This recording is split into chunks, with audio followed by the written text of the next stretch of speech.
Hello, welcome to my library. My name is Cavi. If you're new here, it's nice to meet you. If you're not, happy to have you back.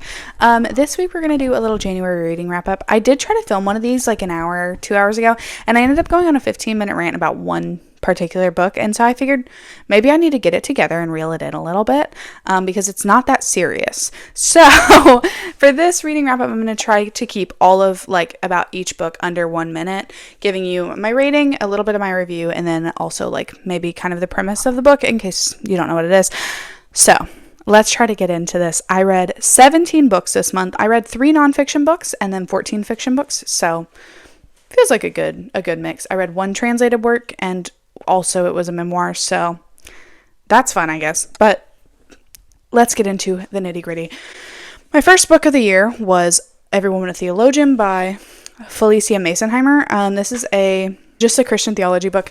It's the very basics of what Christian theology is, kind of basic understanding of certain bedrocks of faith. If you have a faith, if you are interested in Christianity, this is a great book to kind of look at the bedrock of what do you believe? Do you actually know what you believe? Kind of build your passion out from there.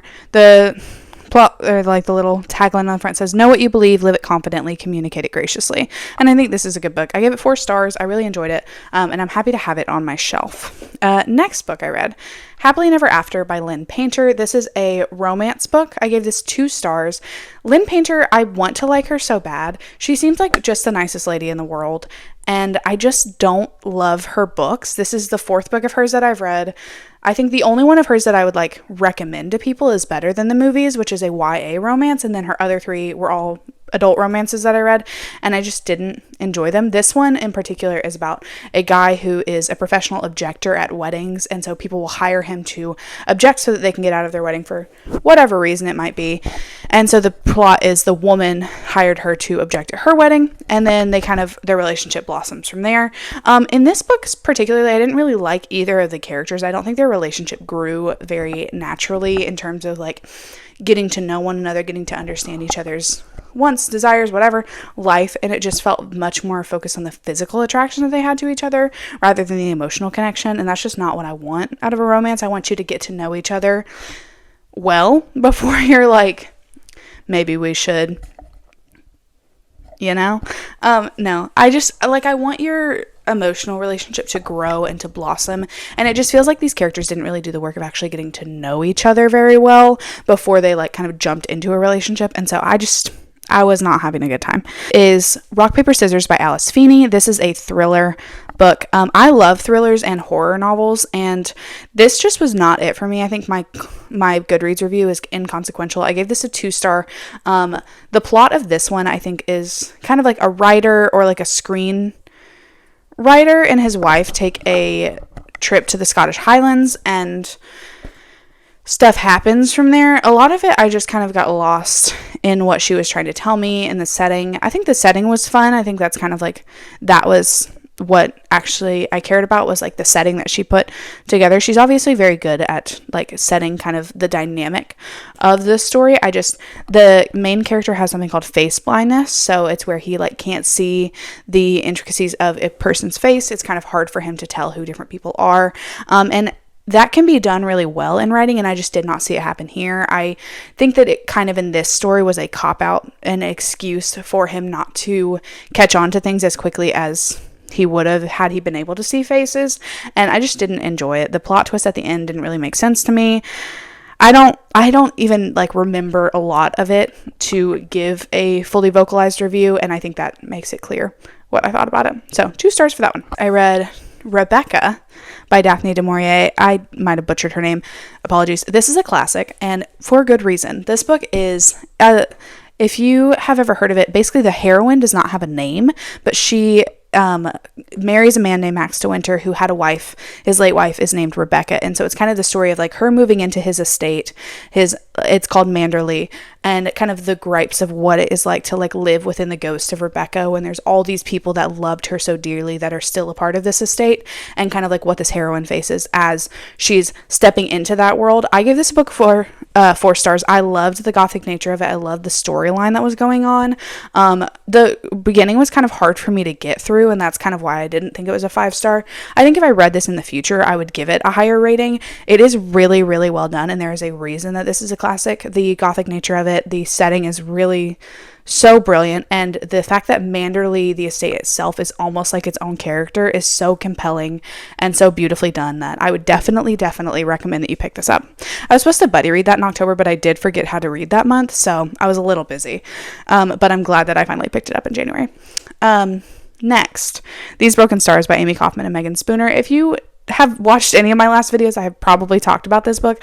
I love this series. I read this book when I was in middle school, when it came out in like 2013, and I think that's when I read it. Okay, Lilac is the daughter of the richest man in the solar system. Tarver is a military man, and they are on the Icarus, and the Icarus crashes on an unknown planet in their solar system, or outside their solar system, I guess. And basically they are forced proximity. They're the only 2 survivors of this wreck of thousands of people, and they have to figure out how to get saved, and then they also kind of get to know each other in the midst of all of it, and it's just such a sweet story. It's not for everybody, but it is for me. So take that with a grain of salt. 5 stars for me.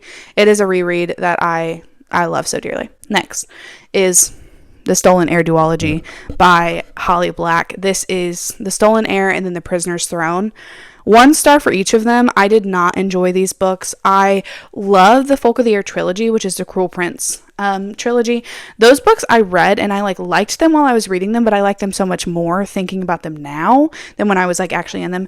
These books, I was unhappy the whole time. I buddy read them with my friend Caitlin because she was suffering, and no woman will suffer alone on my watch if I can avoid it. And they were just bad. Rin is so insufferable as a character. Oak is boring, and you're supposed to be convinced that he's really smart and very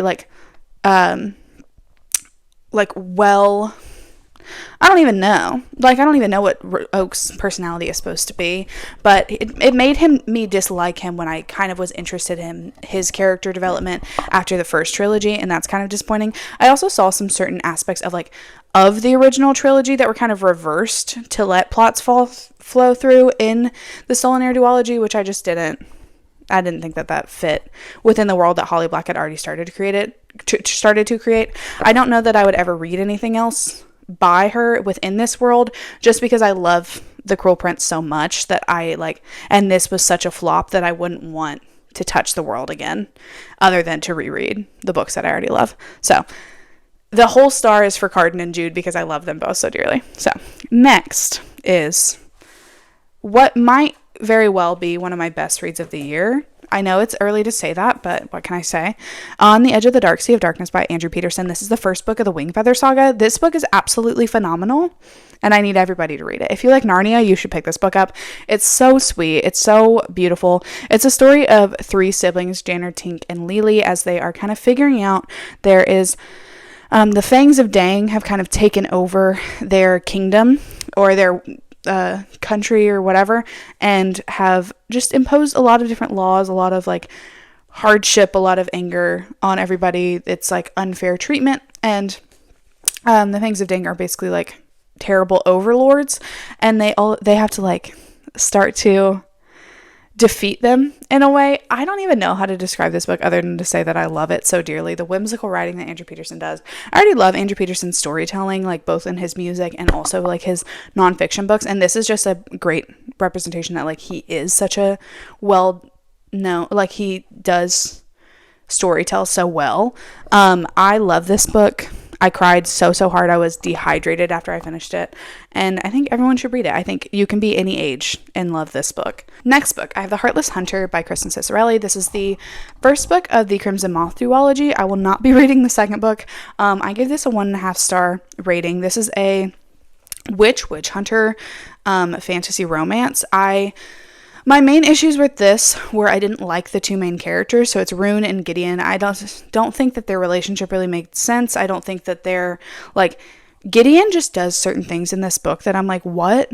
In what world would that just be okay? Would we just be chilling with that thought process? And I don't want to spoil anything other than just to say their relationship doesn't really grow very well. I'm not rooting for him to get a happy ending, and Rune deserves peace that woman deserves peace, and she's not going to get it with Gideon. And I think like the enemies to lovers aspect in this is like, it's an interesting dynamic because I don't know how much it fits because their understandings of each other are so different. Gideon wants to kill all witches, and Rune just wants to save all witches. So she's like chilling with fake dating a man who's like killing all of these people.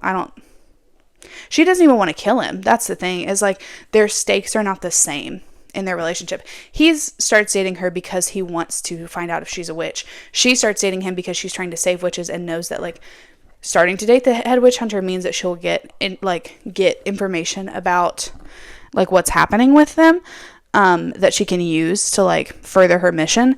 And I don't know. I didn't like it. Also, I guess the ending from the like very, very beginning. I've seen a lot of people really love this book, and I love that for them. It's just not for me. Kurt Vonnegut's Cat's Cradle. I love Kurt Vonnegut. I've said that on here before. I think I'm a big Kurt Vonnegut fan. I love his writing. I think his satirical way of addressing political issues is very well done, very well thought out. I think he is a brilliant writer. This was not my favorite Vonnegut novel, though. I gave it 3 stars, but I could see myself reading it in the future and enjoying it a lot more than I did now. There is certain quotes in this that are like pretty intense. Like there's one where one of the characters is talking about when like children go to war, and we call them men, and it's heart. I'll just find the quote. So I'll just read you this quote, and then you can take it and see if you would ever want to read this book. We are gathered here, friends, to honor Lehunyara Morators Tut Zamu Kratia, children dead, all murdered in war. It is customary on days like this to call such lost children men. I am unable to call them men for this simple reason, that in the same war in which Lehunyara Morators Tut Zamu Kratia died, my own son died. My soul insists that I mourn not a man but a child. I do not say that children at war do not die like men if they have to die. To their everlasting honor and our everlasting shame, they do die like men, thus making possible the manly jubilation of patriotic holidays. But they are murdered children all the same. And I propose to you that if we are to pay our sincere respects to the 100 lost of San Lorenzo, then we might best spend the day despising what killed them, which is to say, the stupidity and viciousness of all mankind. Perhaps when we remember wars, we should take off our clothes and paint ourselves blue and go on all fours all day long and grunt like pigs. That would surely be more appropriate than noble oratory and shows of flags and well-oiled guns. I do not mean to be ungrateful for the fine martial show that we are about to see, and a thrilling show it really will be. And hooray, I say, for thrilling shows. But if today is really in honor of 100 children murdered in war, is today a day for such a thrilling show? The answer is yes, on one condition, that we, the celebrants, are working consciously and tirelessly to reduce the stupidity and viciousness of ourselves and of all mankind. And yeah, that sums up this book pretty well. There's a reason that he is a household name, and I respect him for it. It's just not my favorite of his that I have read, but it is very peak Kurt Vonnegut. So take that how you will. But definitely would recommend anything by him. I loved Mother Night and Slaughterhouse-Five a lot more, but I gave that one 3 stars. Next, I have Live No Lies by John Mark Comer. This is a 5-star book for me. This is a book on, again, Christian faith. It is recognize and resist the 3 enemies that sabotage your peace. He kind of goes into the intricacies of like what is it like as a Christian to address the lies that we are told in society today, and how do we like live with them? How do we live without them? How do we live outside of believing lies, but also choose, like, you can believe a lie and not live the lie, but when we live the lie, what do we do? So this is a great book if you're looking for growth in your spiritual walk. Anything by John Mark Comer is going to be absolutely brilliant. Alice Feeney's Daisy Darker. Again, I love a thriller. I did not love this one. I gave this 1 star. And I stand by it, so 10 toes on the ground. I hate the ending of this book so bad. I hate endings. I hate books that end the way that this one did. It's likened to an Agatha Christie novel, and I think Agatha is probably rolling in her grave about this one because this is not like in the same realm whatsoever. Anything that I ever say, I'm not hating on the author specifically. I'm just hating on the work that I read at that time, which is my right. So this book, I hate when thrillers do this kind of ending, and I don't want to spoil anything, so I'm not going to tell you anything about it, but just know that it feels like such a cop-out every time. And I also knew exactly where the ending was going, except for this one part that just is like, I didn't want to believe that it was this because I hate it so bad, and then it was, and I was disappointed. So I wouldn't recommend this. I'm done reading Alice Feeney. That is that. Next, my main man, Stephen King, The Girl Who Loved Tom Gordon by Stephen King. If you have not read a Stephen King novel and you want to get into him, this is a great book to start with. My sweet Aunt Nancy sent me all of my Uncle James's old copies of Stephen King, so I've been slowly trying to work through them, and this is one that I had my eye on for about a year. The Girl Who Loved Tom Gordon. If you can convince me to care so heavily about one character in one setting for an entire 300-page novel, you have done your job so well. And Stephen King is the master of his craft for a reason. The way that he writes fear is so palpable, so understandable. The way he writes childlike fear is second to none. I think that this book is brilliant. All of his writing is brilliant, but if you are looking to get into Stephen King, this is a great place to start. It gives you a good understanding of what his writing is like. Essentially, this little girl, Trisha, goes missing in the woods after being on a hike with her mother and brother and like just needing a moment of peace, which don't we all, goes missing. And so it's kind of the process of like her trying to find her way out of the woods, what her mental like spirals, where she's heading, what kind of she's drawing strength from her love of this one baseball player. And it's so good. I give it 4 stars. So good. Next, this was a reread. The Hunger Games by Suzanne Collins. I would love to sit in a room with Suzanne Collins and just say thank you, my queen. 12-year-old me is obsessed with this. 24-year-old me is just as obsessed with this series. This series I could hash and rehash day in, day out. I love this series so bad. If you've seen the movies and that's it, pick the book up. It is a whole different ball game. I cannot sing enough praises about this book. It has stood the test of time for a reason. Suzanne Collins is brilliant in a way that is, I can't even come to words with it. This book just means so much to me. This whole series means so much to me, and I'm rereading all of them because Sunrise on the Reaping is coming out in March, and I am gonna be unbearable. So everybody get ready. But 5 stars, 6 stars for Hunger Games. Next, I read a memoir called I Want to Die, But I Want to Eat Teteboki. I don't know if I said that word right. Teokboki, maybe. I'm not sure, but basically this is a memoir told from the perspective of a woman, and her, she transcribes her conversations with a psychiatrist. So it's very interesting. It was a really interesting concept. I'm glad that I picked it up from my library rather than buying it, because I don't see myself ever picking this book up again. She writes a transcription of conversations that she has with her therapist, and then writes a small blurb about kind of what she did with it or her response to it and all those things. It's interesting. I don't know that I would recommend it. But it was good to get a different understanding of how other cultures kind of maybe address certain mental health issues or therapy. And it was hard for me to read. I wasn't super interested the whole time I was in it, but I do respect her for doing something as brave as telling your what you and your therapist were talking about. I think that is a very noble thing to talk about. But I also don't rate memoirs because I just don't think I don't want to rate what story someone is trying to tell me about their own life. So yeah, I just don't rate memoirs, but it was interesting. It was interesting enough, I guess. Next is the book that I had to stop talking about because I was getting so frustrated. Onyx Storm by Rebecca Yarros. 1 star. A hard 1 star. Full transparency, I read Fourth Wing and Iron Flame, and I didn't actually enjoy them, but the end of Iron Flame was interesting enough to where I was okay, if she's kind of gotten into the world of understanding fantasy writing, if she's getting better at world building, if she's going to grow her characters in a way that makes sense, then I will maybe attempt the third book. I try to be gracious as a reader and give authors multiple chances to win me over, and I'm just done with Rebecca. This book is not good. It's not well written. It's not the world building doesn't make sense. The plots were kind of given and then forgotten about. They weren't actually thought through. You can tell that she doesn't actually know the world that she's attempting to write. I have seen people argue that this is her stepping into higher fantasy.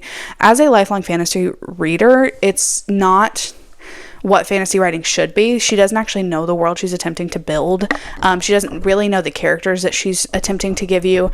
The fact that you have like the two main characters who are supposed to be like the end all be all of this like huge war that's happening, and the only conversation they can have is about their relationship, and don't speak anything about the politics or like what their role is within the world. It's very clear that Rebecca is a romance author, a military romance author, and she is not a fantasy author, and has not done the work of getting to know the craft of what fantasy writing is. I think it's kind of like, it is, I likened it the other day to someone to like, if you have the Hunger Games and you have Divergent, which is like basically the dismantling of the dystopian genre. I think a lot of people can agree it was like kind of trying to build out of the carcass of what the world could have been, and like giving you the most bare bones understanding of what a dystopian story could possibly be, and kind of dismantled the modern day dystopian genre as we know it. This is what Fourth Wing has become, I think, for current fantasy. It is like the most bare bones understanding of what romantasy is supposed to be. The plot didn't make sense, the character building didn't make sense, the world made not a lick of sense, because she went back on certain magical aspects that she had attempted to add in. She very obviously never got to know the mythology of her own world, the own magical realm of this world, the character arcs. Like, she just did not plan for this to be a 5-book series, and it is so clear. And people will say like, oh, it's a filler book, it should still be good.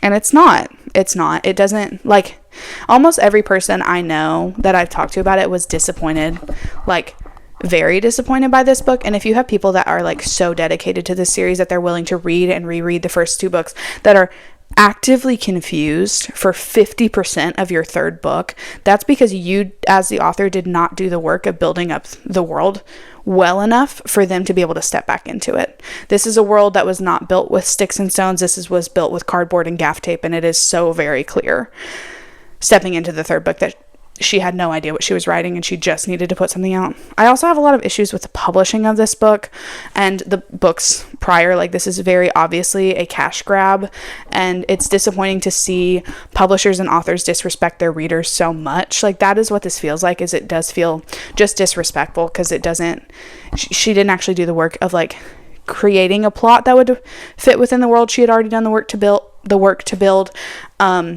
but instead was just like attempting to put out a book and was like, well, anyone will take it, because like the 2 main characters still like talk about their relationship, and it's like, okay, well, you like, it just feels disrespectful. It feels unloving of the reader. It feels, I'm just sick and tired of publishers and authors thinking that they can take advantage of readers nowadays, and just kind of give us half-baked books and plots and not like be held accountable for those things. So I could like go into a huge long spiel about my actual like really in-depth issues with Onyx Storm, with the certain plot points, with certain writing issues. Like, I won't, just for my own sanity and probably everybody else's, but I did write a lengthy Goodreads review. You can go read it, and it very clearly states what I think about this book.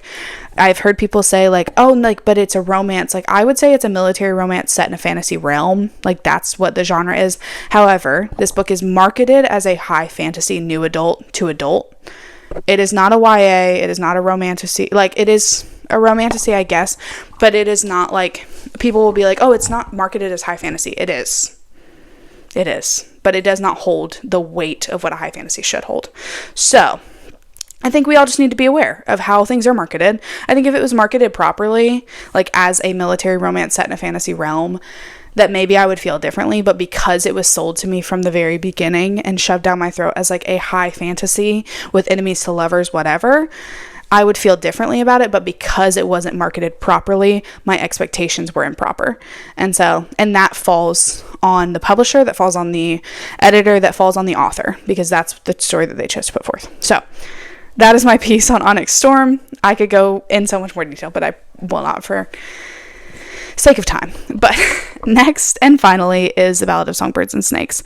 I love this book. 5 stars. A reread for me. I love Suzanne Collins so much. This is an author that I like. She should be on Mount Rushmore. Anyway, all that to say, I love this book. Anyone that doesn't like this book because they read the original trilogy, I think part of it could be because a lot of times when we read dystopian, we are reading from the tormented point of view, and in this, we're reading from the tyrant point of view. And I think it adds such a different level of conversation, a different level of maturity, a different level of understanding of the world. When we read from this perspective, the fact that she goes so deep into Snow's psyche and explains, like, this is a great book on nature versus nurture. You have Tigress and Snow, who both grew up in the same house, in the same world, went through the same things, and responded completely differently.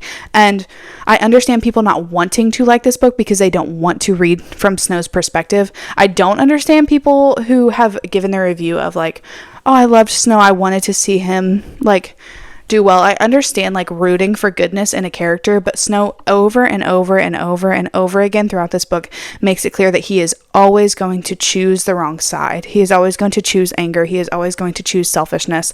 He is always going to choose to throw someone else down so that he can step on them. The soapbox that he is standing on is made from the rib cages of others, and that is so clear in every aspect. He never loved Lucy. He never loved Sejanus. He never understood what true friendship was meant to be because he was not willing to be a friend and was not willing to be kind in any way. But he was given so many opportunities to be that, and he actively chose not to. And that is why this book means so much, is because it is the conversation of what are you actually choosing? How do your intentions behind what you do in life do make a difference for the people around you. I think this book is brilliant. I'm so glad that it was added to the world. I'm very scared for Sunrise on the Reaping. I understand the uncomfortability of this book and how that could make people not like it, but I do think that is one of the biggest reasons why this book is so important to read. So, I love you, Suzanne, forever and always.